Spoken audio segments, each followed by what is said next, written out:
You're 18 years old, standing in a muddy field in France, boots already soaked through, uniform too big, rifle heavier than you expected. The sergeant shouts something you barely understand over the thunder of artillery in the distance.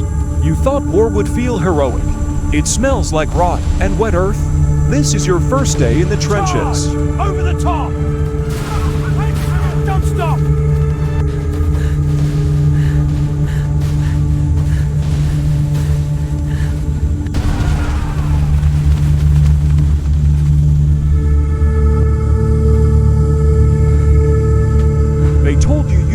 By Christmas. That was 6 months ago. The trench is a long scar in the ground, filled with men who look twice your age. Some stare blankly, some laugh too loudly at nothing. Most just sit, waiting. You ask one of them what we're waiting for. He looks at you and says, "Your turn." Rats crawl over your boots at night. Not small ones. Fat, swollen things that feed on the dead lying just beyond the trench wall. You try to sleep anyway, pulling your coat tighter, pretending you don't hear them chewing. Lice come next. They live in your clothes, in your hair, in the scenes of everything you own. You scratch until your skin bleeds. Everyone does. It's normal here.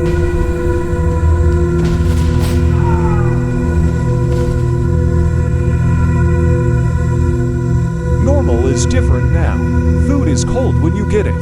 Bread hard as stone. Soup that tastes like metal. Sometimes there's meat. You try not to think about where it came from. You eat fast because someone always wants more. Water pools at the bottom of the trench. It never drains. Your feet stay wet for days, then weeks. Skin turns white, soft, then black. They call it trench foot. You call it pain you can't escape. One morning, the man next to you can't stand up. By evening, they carry him away. You never see him again. You're 19 now, but it feels like you've lived 10 years in this ditch. Shells fall day and night. The ground shakes like it's alive. Sometimes the explosions are close enough to throw dirt into your mouth, into your eyes, into your thoughts. You learn to stop flinching. Flinching wastes energy. Gas comes without warning. A hiss in the distance, a strange smell, something sweet and wrong. Someone shouts masks, and suddenly everyone is scrambling, hands shaking, trying to seal rubber against skin before it's too late. You get yours on just in time. The man beside you doesn't. He claws at his throat, eyes wide, foam spilling from his mouth as he collapses into the mud. You watch him choke, unable to help, unable to look away.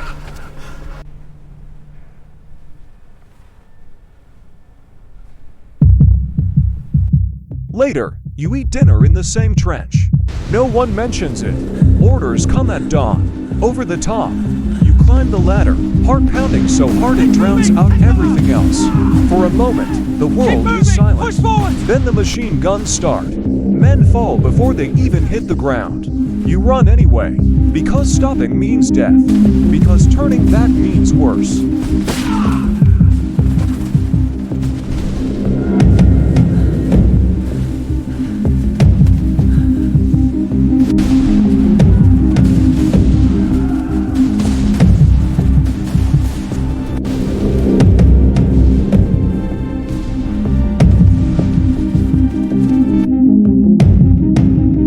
Remember crossing the field. Just flashes. Mud pulling at your legs. Screams. The smell of blood and smoke mixing into something you'll never forget. You wake up back in the trench. Someone tells you you were lucky. Lucky means you're still alive. Lucky means you get to do it again. Letters from home arrive weeks late, sometimes months.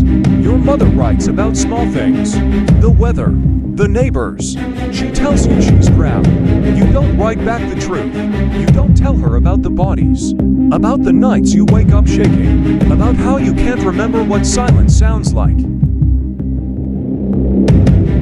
Winter comes. Cold that cuts through bone. Ice forming on the edges of your blanket.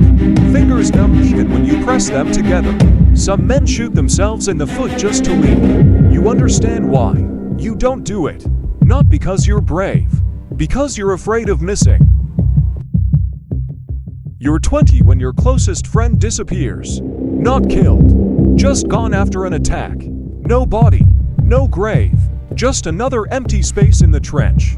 You stop learning names after that. It's easier. Spring turns the battlefield into a swamp. Bodies rise to the surface, bloated and pale, uniforms barely recognizable.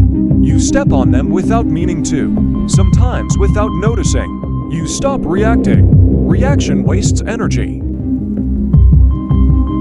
The officers talk about victory, about honor, about pushing forward.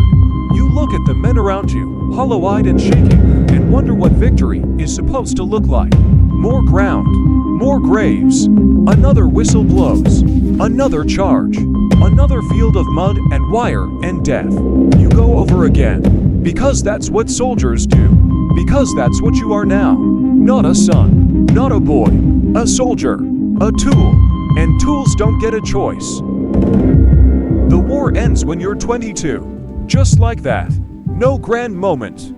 No final charge. Just word passing down the line. It's over. Men cheer. Some cry. Some just sit there, staring at nothing. You don't feel anything.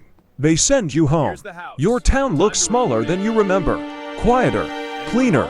People smile at you, call you a hero. They thank you for your service. You nod.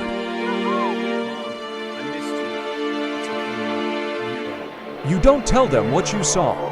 You don't tell them what you did. At night, you lie in bed, staring at the ceiling, waiting for the sound of shells that never comes. Silence is louder than anything you've heard before. You close your eyes, and you're back in the trench. You're 22 years old. You survived the war, but the war didn't leave you, because some things don't end when the fight starts. They just follow you home.